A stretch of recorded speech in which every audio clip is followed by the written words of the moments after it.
Yeah, I want to say that again, Yes. recording, because yeah, I didn't know this until I said it, is that I am loving how this Archaearchy Invention Center inventors kind of cluster is going with Hmm. so far Anton and me and Aeon, and now you're here.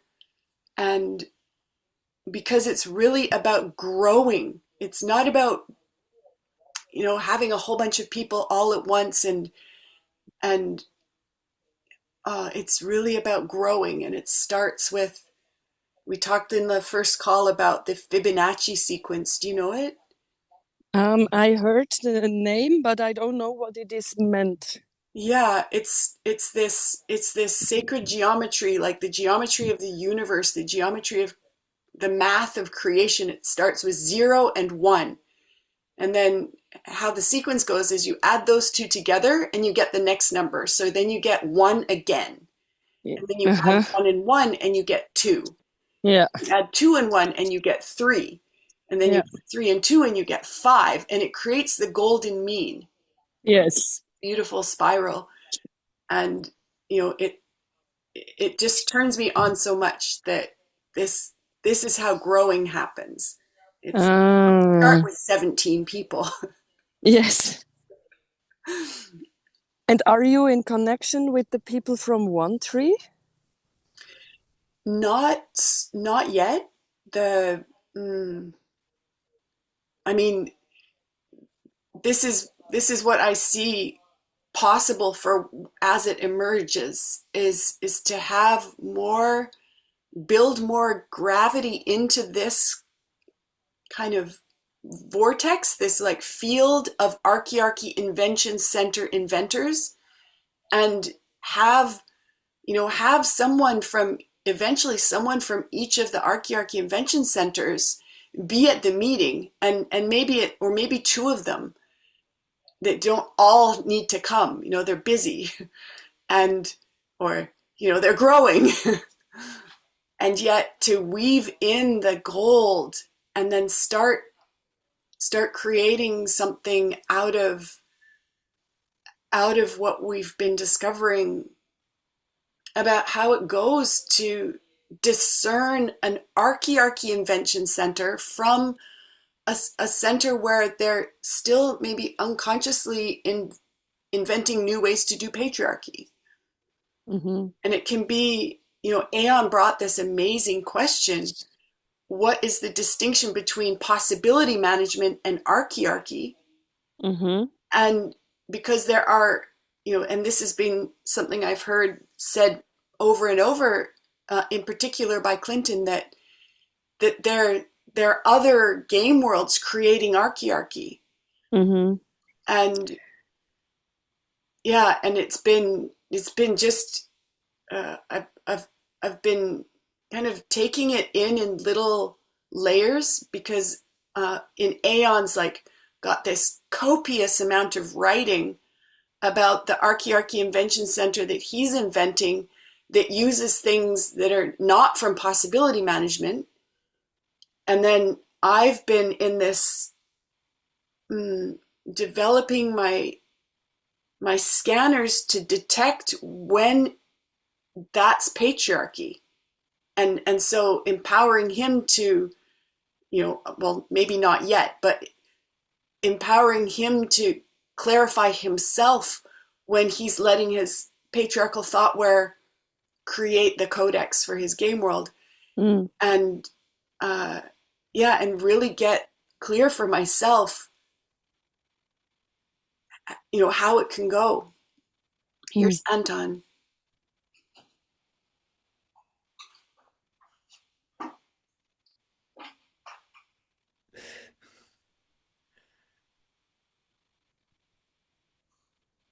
Hello.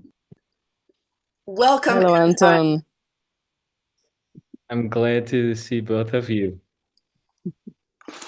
And to see you, Katrin, in this beautiful sunshine shining all the way here with your bright smile. Yeah, I'm so glad that I decided just to sit at the lakeside, enjoy Hmm. the sun and being here. Yes, and it works thanks to technology. Seems like you're a creator of your own reality. Yes, I am. And I start to choose which role in which art piece I want to play. Mm. And sometimes I'm switching during a day, several times my role. And I am here to discover more the role of what does it mean to be an inventor of an Arc and Invention Center. This was already inspiring what you said, Nicole. This, yeah, what does it mean? And I'm eager to dive into this topic with you both.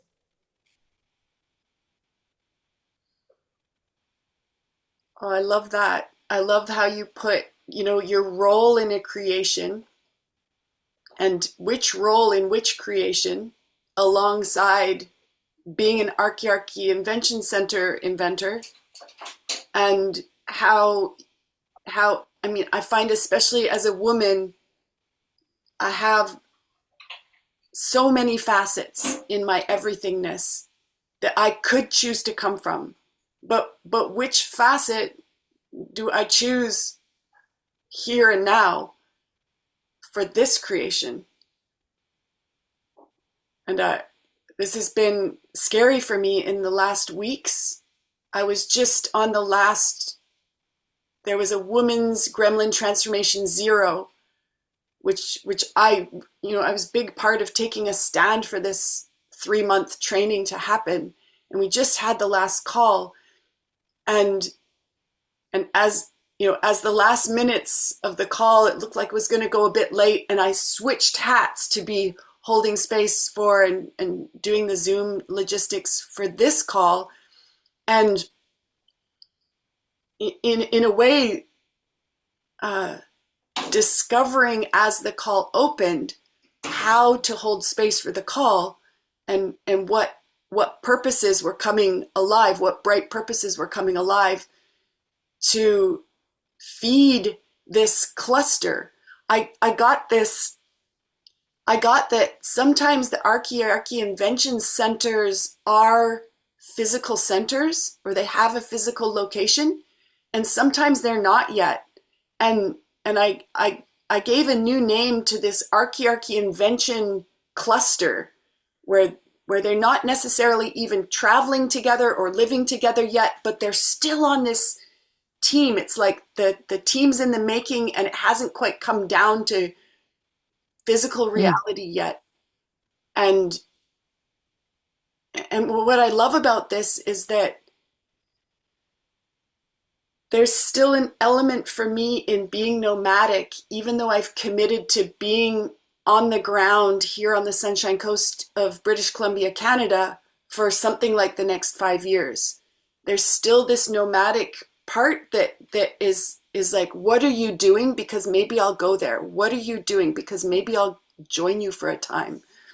And that I'm an Archaearchy Invention Center inventor that doesn't beholden me to one Archaearchy Invention Center. Mm. And I got the picture that, like a bee queen, you can go anywhere you want and you will attract the other bees. And to build a new Arcan invention cluster that Maybe probably, so. yes, that probably become a center. Mm. In earlier, when you started to talk, you were talking also about roles.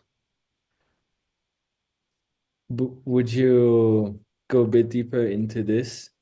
Which roles are you choosing, and which ones are you seeing?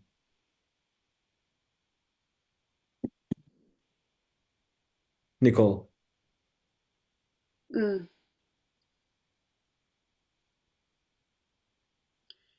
what comes is I'm noticing the difference between the role of initiating and the role of receiving what an initiator um, creates as a possibility and then rolling with it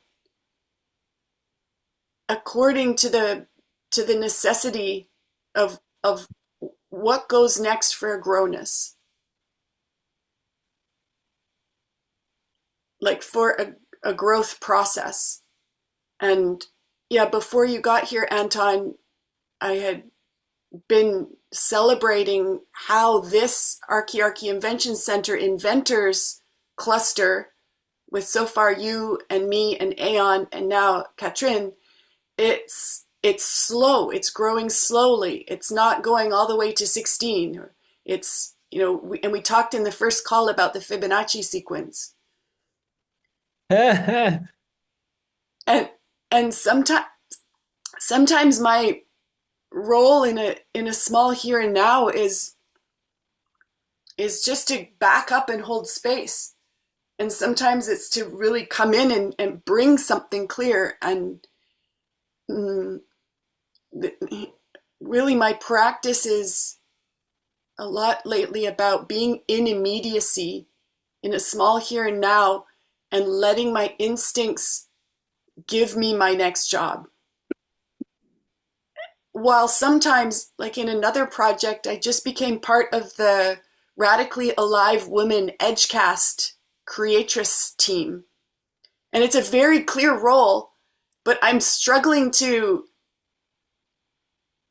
because the name of my role is communicator. And some of my tasks are to distill the words for applications for grants. And I don't want to be a grant writer. I want to keep being a communicator, not a grant writer. Even though creating these communications is part of the grants going in, I think I'm using my fear of ending up as a lone wolf in a group uh, to kind of crackle out of this clearly defined role into more like the qualities that I bring and my bright principles and my archetypal lineage, and how do they fit into this project. I can't tell if that answers your question or not. Does it? I think it's not a question to be answered. It's more a question to investigate with. Yeah, cool. Oh, good. So you gave the right answer. Yes, my grandma loves being right.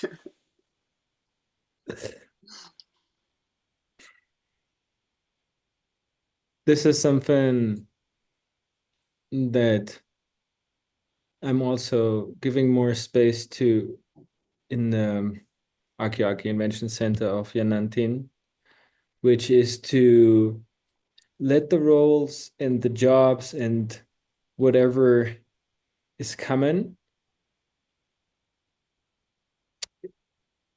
more space, more time. So to not pressure myself into doing something special rather than, okay, the things are coming, or I have an intuition to create something, I have an impulse, and then I can follow the impulse and take the role that is offered to me basically, or that I'm creating. In this case here, or something that is turning me on is really to be in contact with the people that are in the physical big here, that are surrounding, that are living in the area that I can reach by car in less than an hour, and to discover and to drop some seeds. For example, I went to a party for just before the birth of of the baby of friends. So they invited all their friends to celebrate the coming of this new human being. And apart from less than 5 people, I didn't know anybody there. And through a little conversation, I met the woman and I will have a complaining space with her. I guess tomorrow or the day after. She will visit here and so we do some conscious complaining. It's so simple. It's so simple. And so my role is kind of I'm a I'm a seed sower, Tony Appleseed. I love it. Tony Appleseed. Yay. Wow. Mhm. When uh, do you have something else, Anton? And this is part of sowing archaearchy or also inviting people to be part of the Archaea Invention Center without them living here, Mm. which is okay. You can do a possibility team or rage clubs or so many more conventional possibilities, but there's so many other things that we can also do. That that's for now. Mm. Go, Katrin. Thank you. Yeah, when I shared at the beginning about the roles, actually, I realized that I meant more something like an identity, which I can switch, and then my assumption is that I need to have first a certain identity before I will get a role in a broader community. And this brings me also to the question about Arcan Invention Center inventor. I I I sense that I have that seed inside of me, and sometimes something is sprouting out of that seed. For example, when I held space for a bridge house last year, and at the very beginning, Nicole, you mentioned also the question about the distinction. What is really at the core of an Arcan Invention Center? Because in the last days, I also reflected about that, and on one side, I see that here in Schloss Klarisek we are a community. We are not. We are close to modern culture, and we already live something different. And it is not radical responsibility.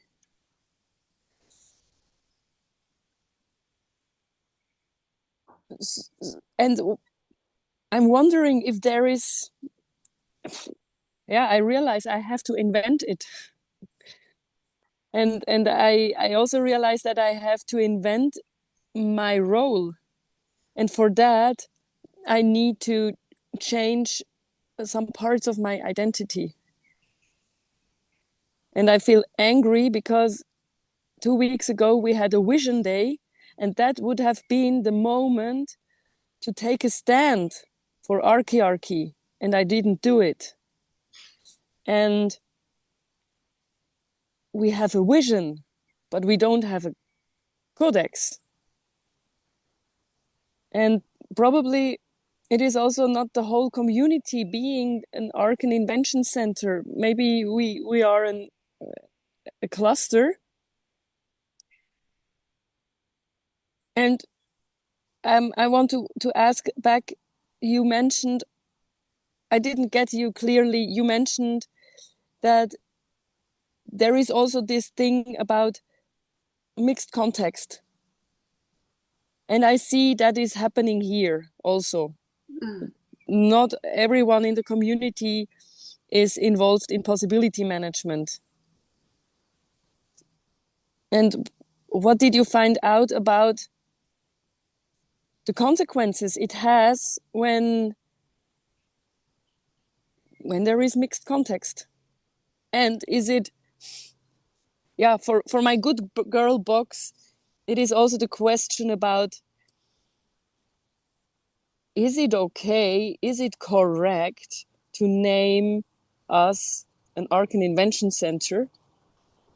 And here I see also the opportunity to switch my identity into someone more arrogant, saying, yes, we are an Arc and Invention Center. We have different seats of archaearchy here, and it is happening even though not the whole community is pure possibility management. And you also brought the distinction about what is the distinction between possibility management and archaearchy. So I'm here with those two questions. Thank you. What I'm getting from what you're saying and from my experience so far of Schloss Glerseg without having ever been there is that it's like there is a mixed context, and it is an archaearchy invention center because there are seeds of archaearchy living there, planted there, like sending down roots and sending up branches there, and bringing, yeah, maybe even something that, there's this distinction between bringing possibility management and bringing distinctions, thought maps, tools, and processes from possibility management to empower a project.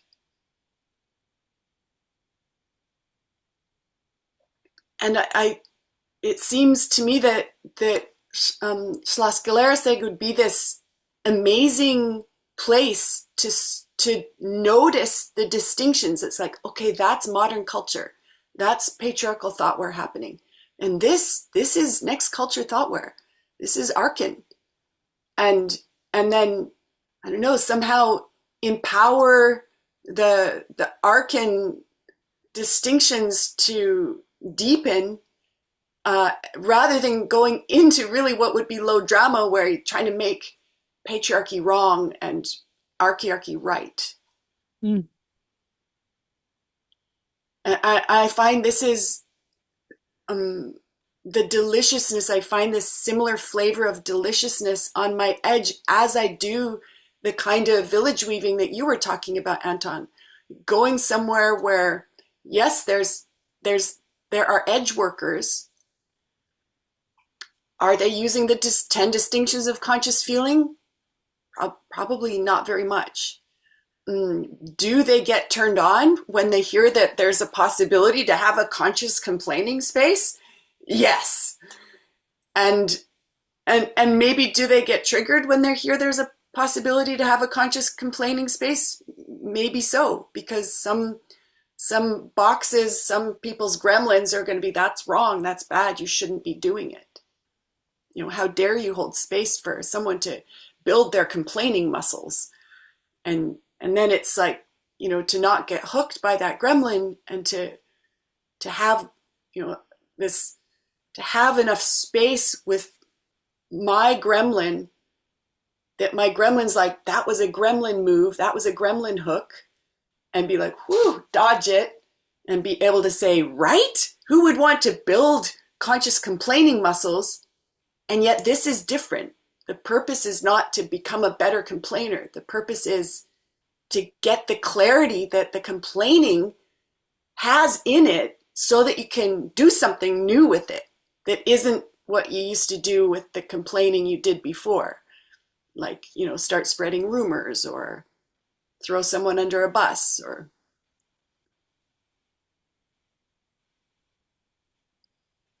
And this is, I think this is really like, I'm super turned on, because in a way my good possibility manager box is expanding into this identity of archaearchy invention center inventor and ambassador for archaearchy.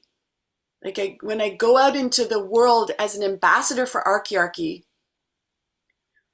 it looks so different in different with different people who have different kinds of matrix, who have different edges, who are different kinds of edge workers. And then it's less this thing about identity and jobs and roles that is so patriarchal. It's like, this is my job and I don't do anything but my job. You know, this sentence that I hear in patriarchal game worlds is like, that's not my job. Or you can't do that, that's my job. This either or thinking that comes about, and it's so emergent radical responsibility context. You know, if there's a job, I hold space for that job to be done even if it's not by me, or I hold space to handle the consequences of that job. I choose not to do that job, to leave it, you know, and I'm responsible. And time goes on, and in the next, in a moment up ahead, I might choose to do that job, and to not make that wrong or right. Oh, it's so much beyond this field of right and wrong. Mm.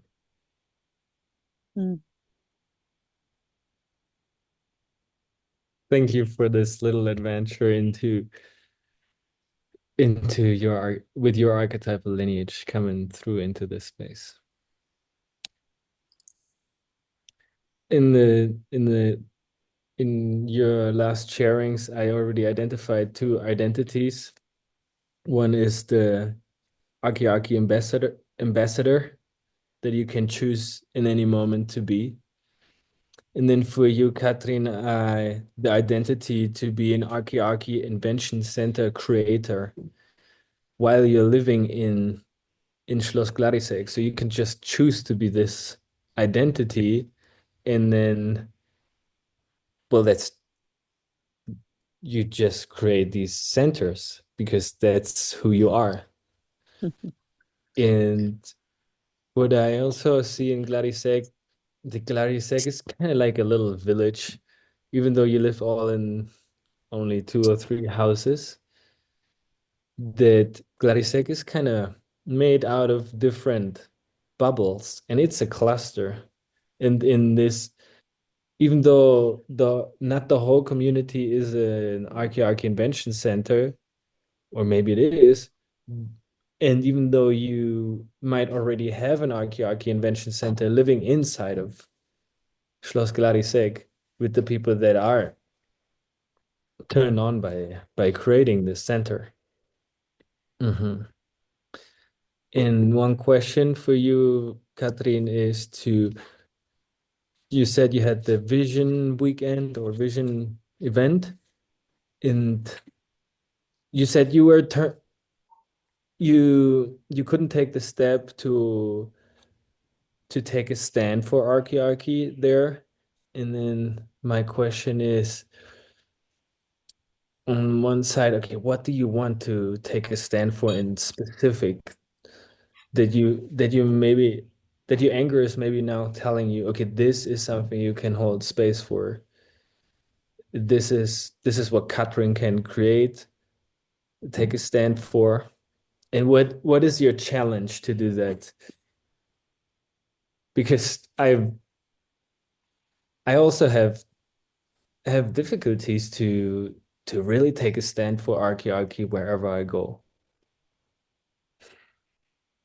So I'm curious, okay, how is that for you? Mm. I listened to a recording today about what is possibility coaching. And I guess it was the third time.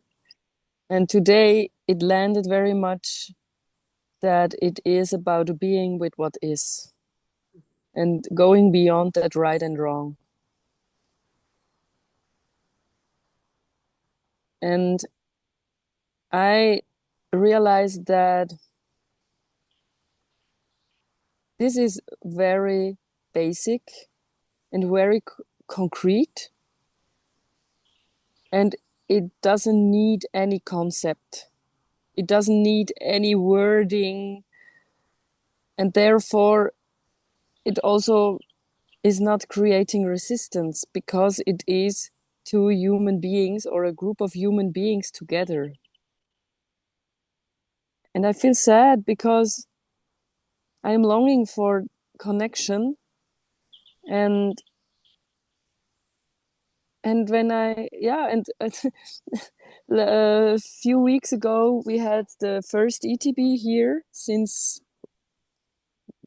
over 10 years, and this box to box conversation and then box to being and being to being, it was also that simple.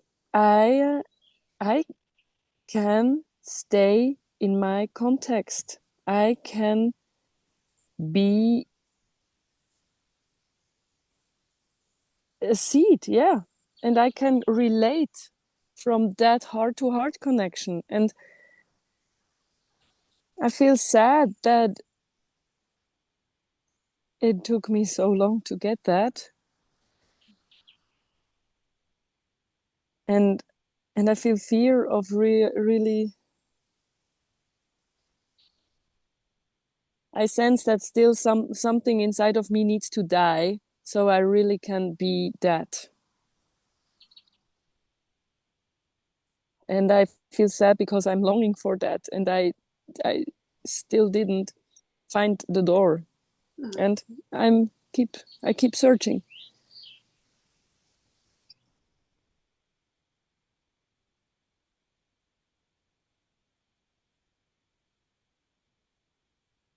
Yeah, I also feel my sadness of wanting to be somewhere else than where I am, wanting to have the experiential distinction in my system before it's landing. And the pressure that I bring with it to myself.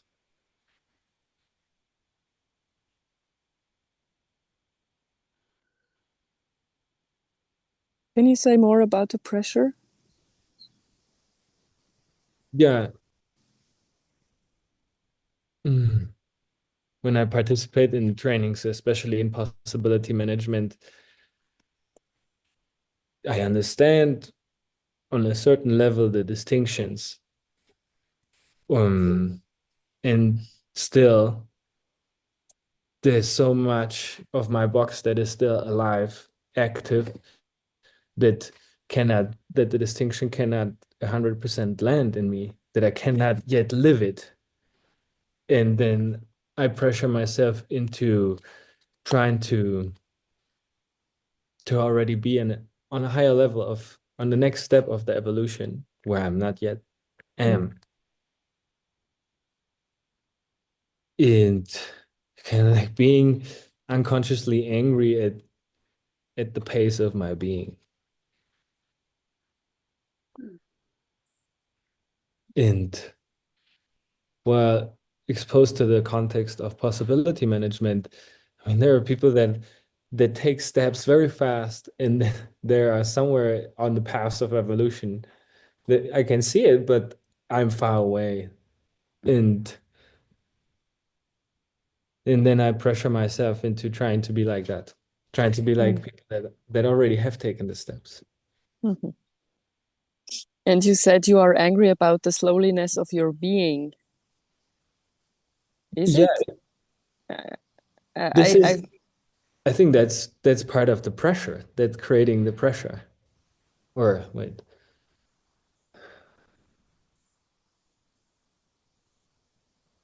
Yeah, it's kind of like with this anger pressuring my being into evolving faster.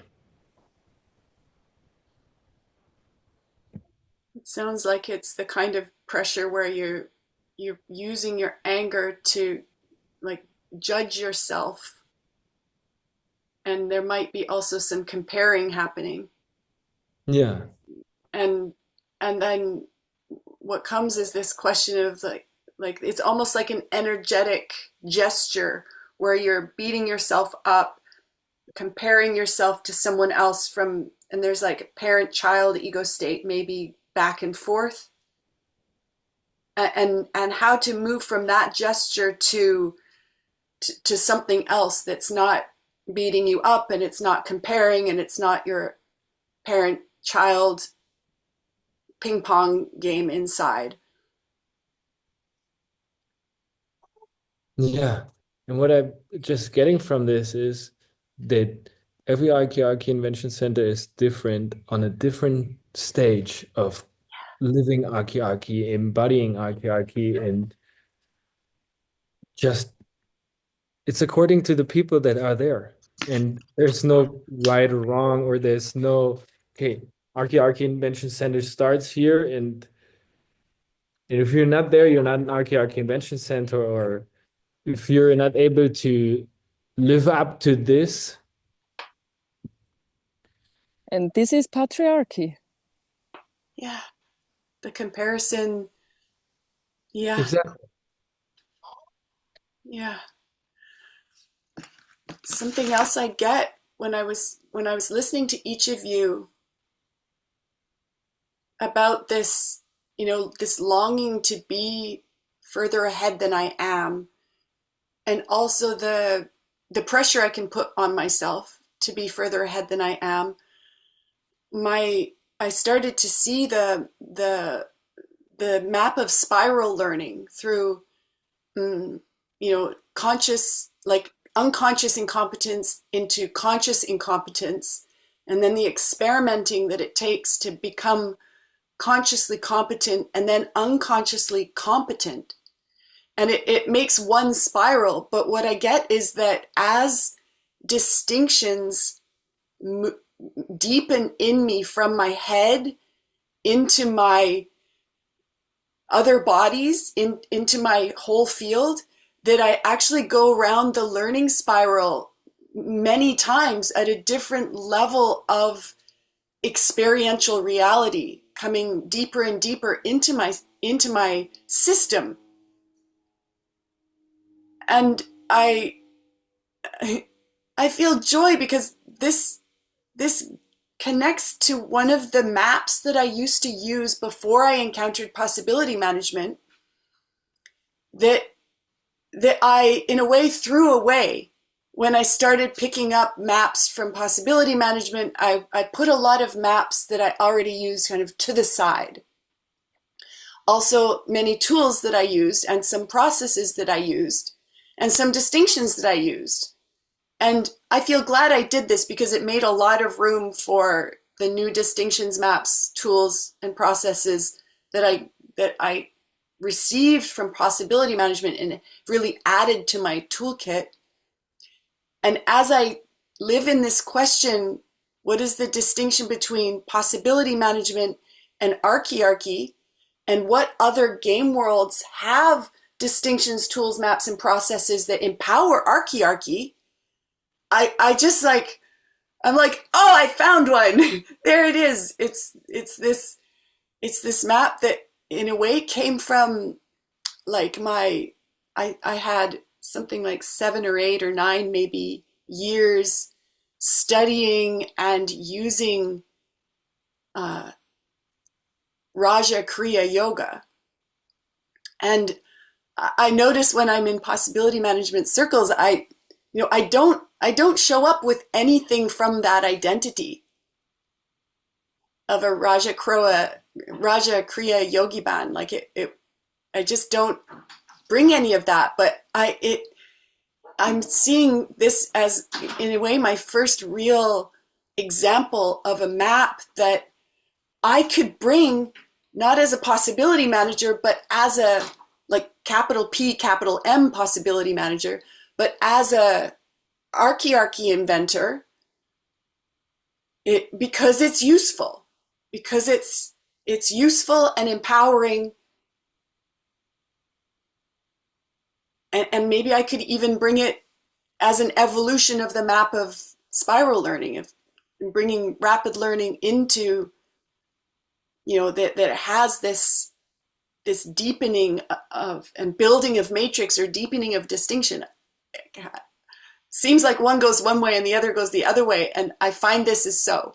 Sometimes I have a distinction, but I don't have it in my head yet. I have it in my experience, but I can't articulate it yet.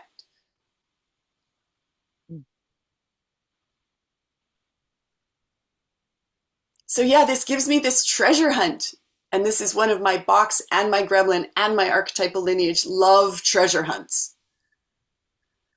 And this treasure hunt that, yeah, I'm inspired to happen at Schloss Glaraseg, where it's like this treasure hunt of like, oh, okay, we can discern the archon thoughtware and the patriarchal thoughtware, where the patriarchal thoughtware is still at work, how to create possibilities for that to grow, like shine sun on it, water on it, rather than like digging and trying to get it up and out. Mm. And then this treasure hunt for me, it's like, oh, what are some of what did I pick up in other game worlds? In the, I was 50 before I came to possibility management.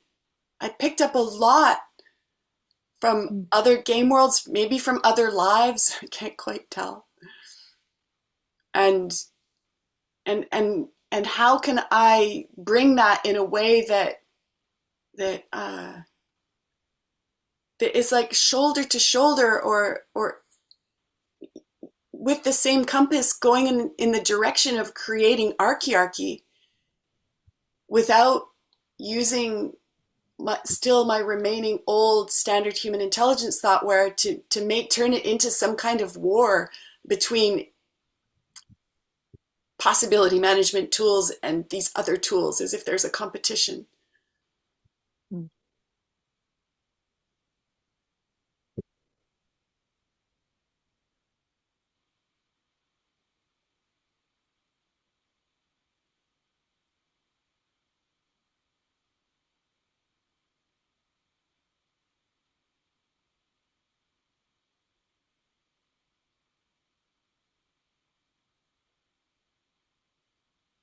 Yeah, this tracks for me onto this wider arc of that that my evolution and the evolution of the the cluster of teams that I'm part of is a part of the evolution of Gaia. And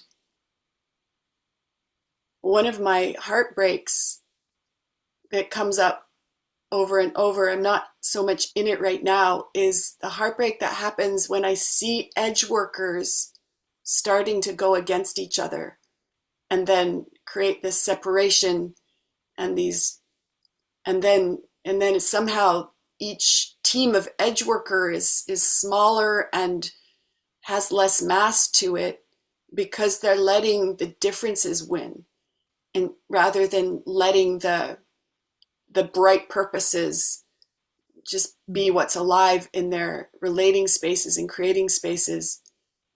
And it reminds me of this, one of the first rule of war is divide and conquer. Mm. And this happens so much in the mental body, where I believe this and you believe that, or I say it this way and you say it that way, and they're not compatible. And what if they are compatible? If we find different ways to think about it and articulate it. Mm.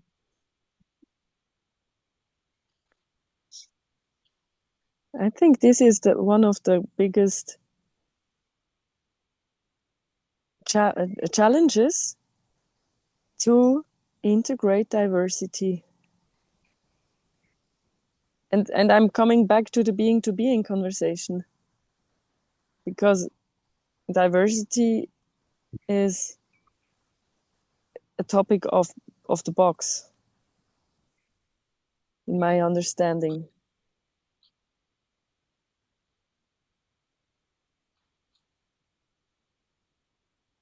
Would you keep going?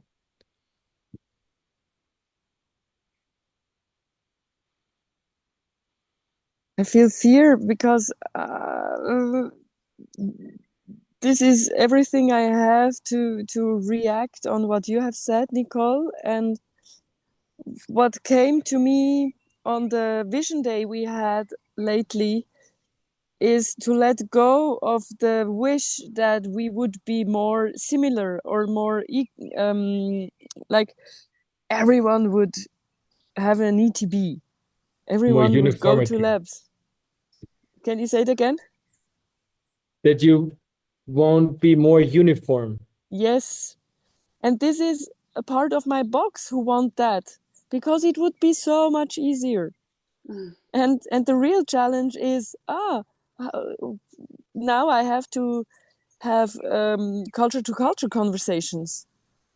Or what is more likely, just to avoid and to accept the differences. And I feel fear that this is not a strong enough connection for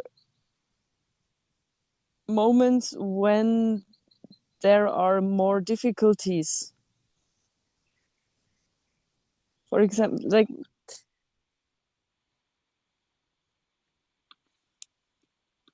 there is a narrative about crisis, and that at the moment we have polycrisis scenario. We have wars, we have climate change, we have polarization on a political level.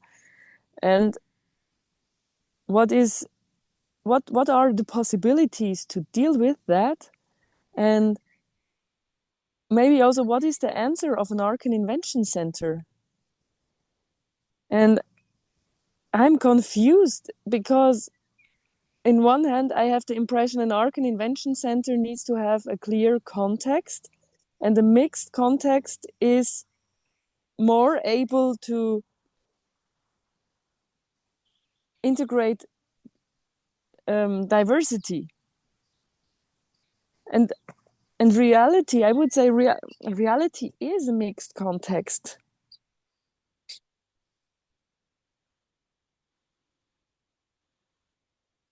Anton, you are muted. Yeah.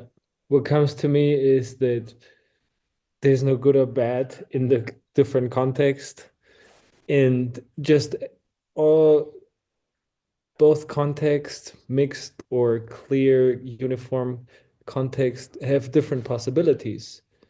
You can practice so many beautiful things in Glarisek when you have the mixed contexts, like loving people that are not in your context and respecting and honoring them the way you do that with people that live context of radical responsibility. And then some experiments might not be possible with people that live in a context of child level responsibility. So, and it's always that's the feedback that I got from Vera yesterday. Okay, what do you want to play? Like, what is it that really turns you on that you want to play? And then, but with some people you might not be turned on to play with them the same, or to create with them, but you're turned on. Do over. With some people, it's not possible to live, play, and create what you're turned on about, because it would mean that you would have to lower your, or that you have to change your context. And for me, this is a challenge constantly to keep the context up and have clarity on what I want to play. And really have this purpose constantly kind of like here in front of me, that everything I create and in relation with other people is aligned to my purpose.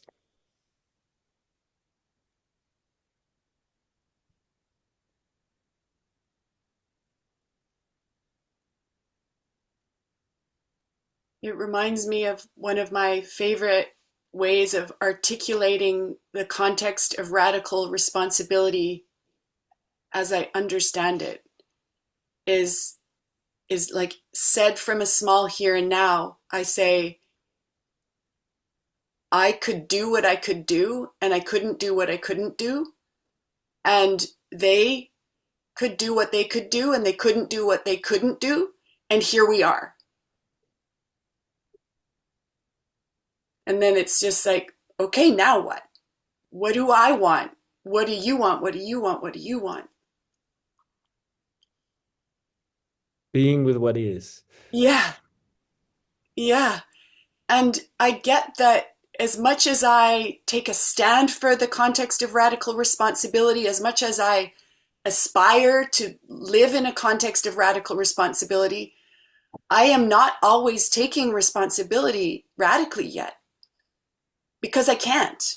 I don't have yet, you know, I haven't built yet the matrix to do the thing. I don't have yet the access to whatever intensity of anger when I have still this intensity of emotional fear working against it. And this is often where I find myself still making myself wrong, still making other people wrong, and then taking the wrong out and letting myself feel what I was avoiding feeling by using my gremlin making it wrong, Mm. and then go from that next kind of wave of feeling, the next like impulse that comes with the feeling.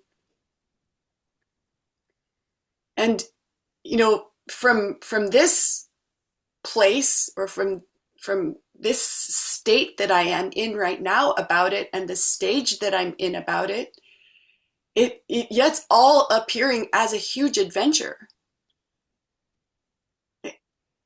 Some days I slide into a different ego state and it's as if I'm not in this stage anymore because the state has changed.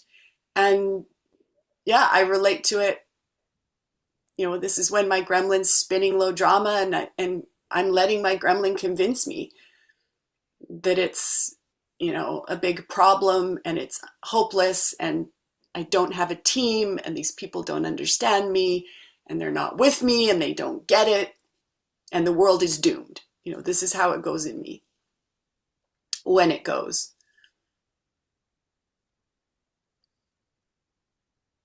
So I love so much that we're in this space together and that it's like a monthly space, and it's, you know, these questions are alive already, even in only the second call. This, what is the distinction between, and what are the other game worlds that have tools for archiarchy?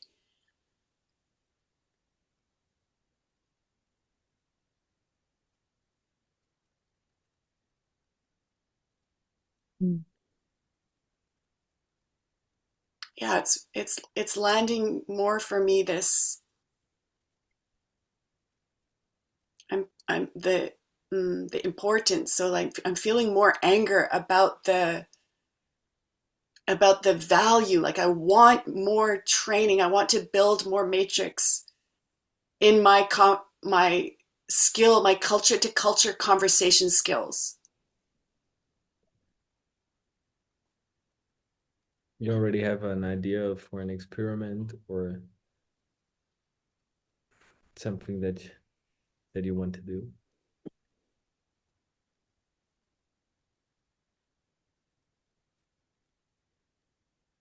Is there a person that you would like to have a conversation with that's not part of your culture?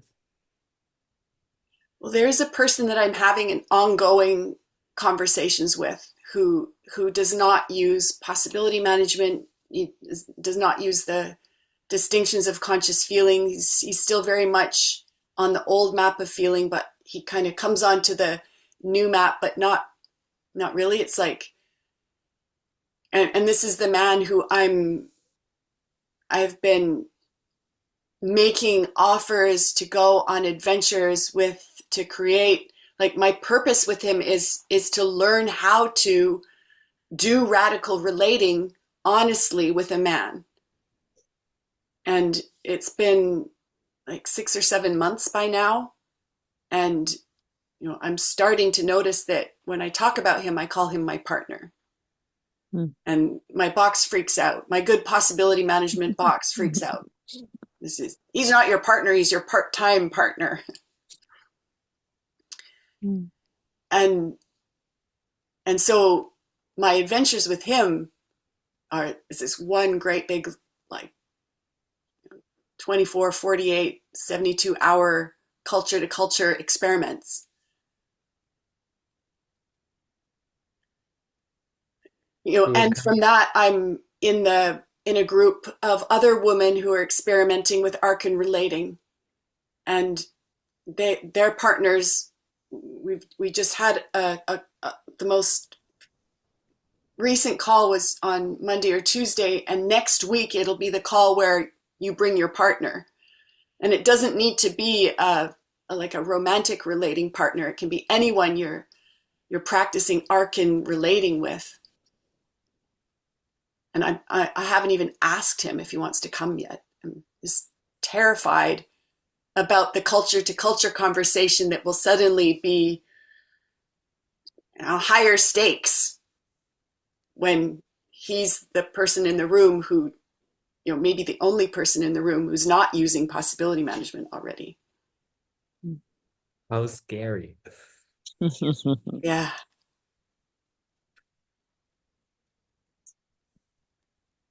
So you're turned on to be with a person that is live in a different context that you live, and he's still so valuable, it seems. Yeah.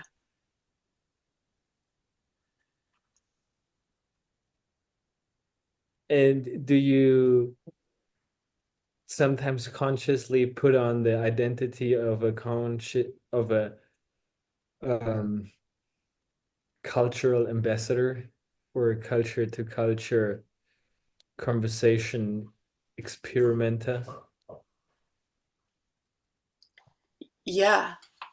In fact, the low drama starts almost as soon as I, you know, like lose that identity. Yeah. Well, that's a great distinction.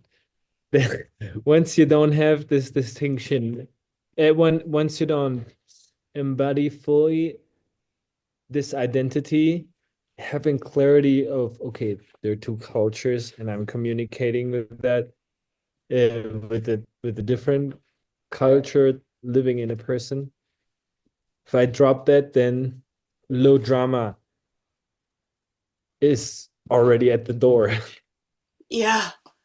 And the cool thing about that is that it kind of gives you the opposite too, like the other direction of it. If there is an ordinary cultural kind of flavor to the relational space, that how to create an extraordinary relating without even the other person needing to be in on it with you because they already are, is to start doing an experiment. And maybe it's the experiment is to be 50% more centered, grounded, and in my bubble of space. Maybe and then to choose a next experiment where I'm not putting responsibility for the relating I want on the other person.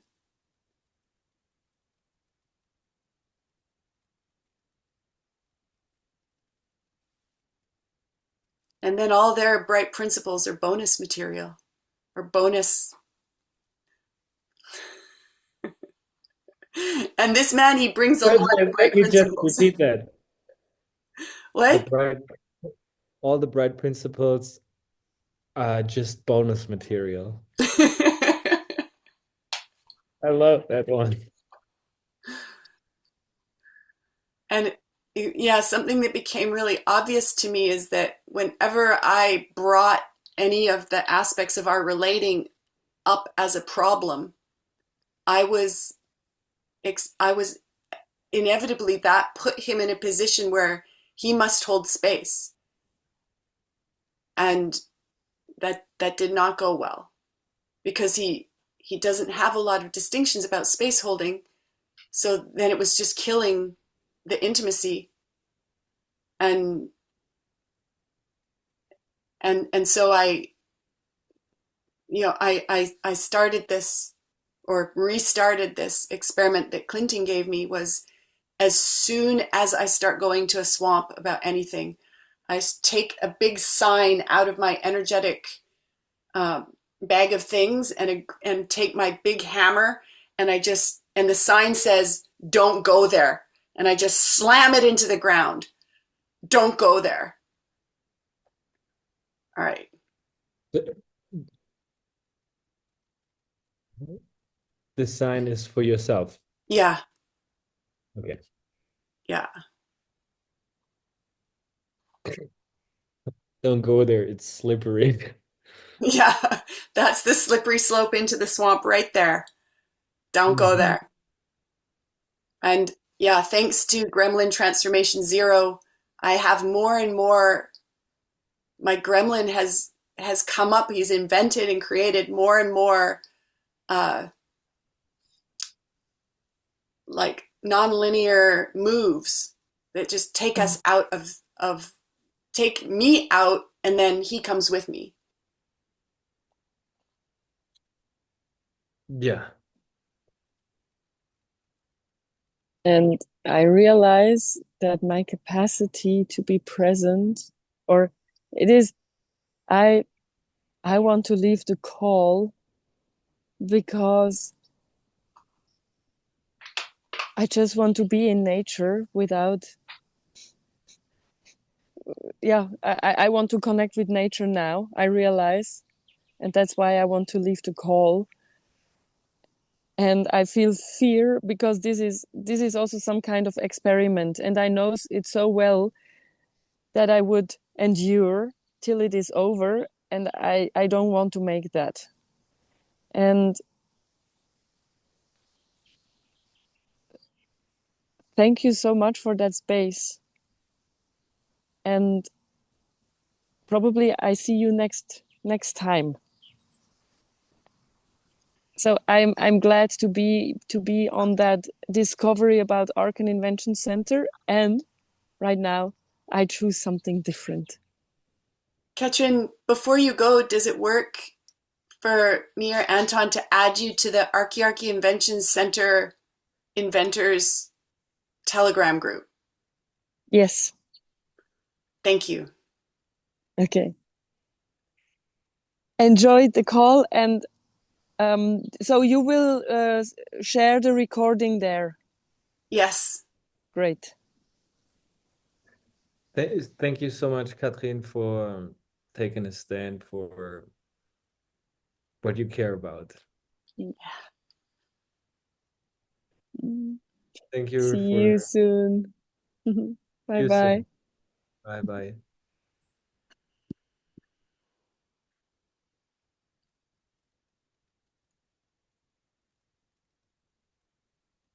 Hi, Nicole.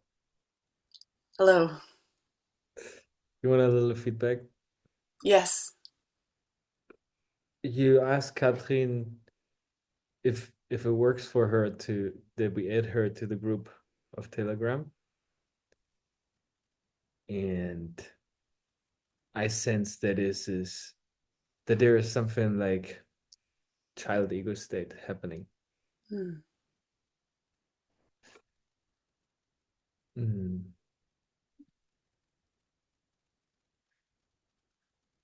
What is that?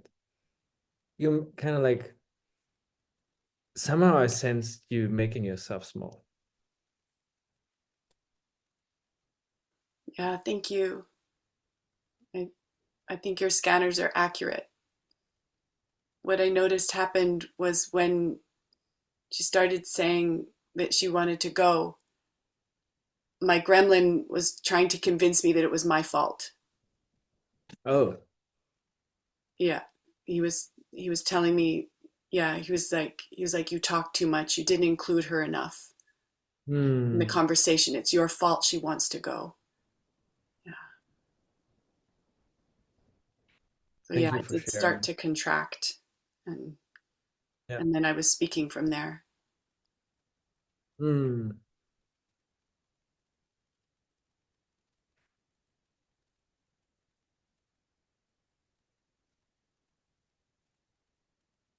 Did you put the sign up already? No, my my gremlin was just I was just letting my gremlin beat me up for he was saying, "Yeah, right after you talked about it." Yeah, don't go there. Thank you. Cool. And we get this start over now and or yeah. Yeah, and I'm also mm, tired. I'm exhausted.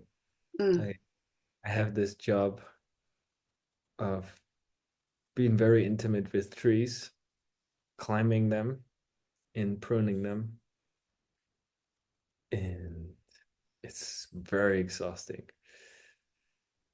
So I'm already very filled up with the call that we have, yeah. and I'm glad to hear everything that you have, everything that you're saying, because I really enjoy listening to it.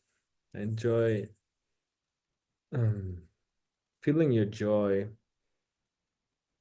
and it touches my joy Mm, of your journey of being so alive in on your journey of discovering what it is to be Nicole, to be a human being, to be in relationship with other people, to take a stand for what your heart is longing for.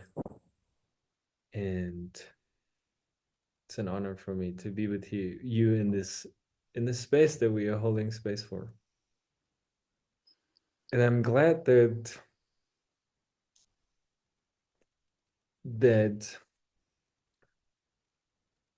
my resistances to be in this space, or that I don't let them take over and say, fuck it. I don't want to be in this in the Archaeology Convention Center called space holding team anymore. mm. Because I really enjoy the spaces. I'm I get nourished from it. Thank you. Yeah, I feel glad to go too. I've been on calls since, it's been 3 hours sitting right now. And I used to have no problem with that. And now my physical body just like, move around. And I feel glad about going to nourish my physical body and make contact with Laura and Sarah and my mom and the rest of my day. And Yeah. I will see you in the Telegram spaces about the next call and the next poster. And yay. Yay. And There's a keep rocking it, Anton. I love the picture of you making that mat, what? the doormat that you made. I yeah. Yeah. Yeah. Oh, I'm like, I have so many questions about it. I will. Yeah. You can also check out that with Clem because she was planning the doormat for a year. Wow. Okay. I'll reach out to her. It's a great excuse. Cool. Yeah, it's a great excuse. And there's also I see this nice track bike behind you to it seems like a great gateway to nourish your physical body. Yeah. Yeah. Alrighty. Thank you, Nicole. Thank you, Anton. Goodbye for now. Bye for now.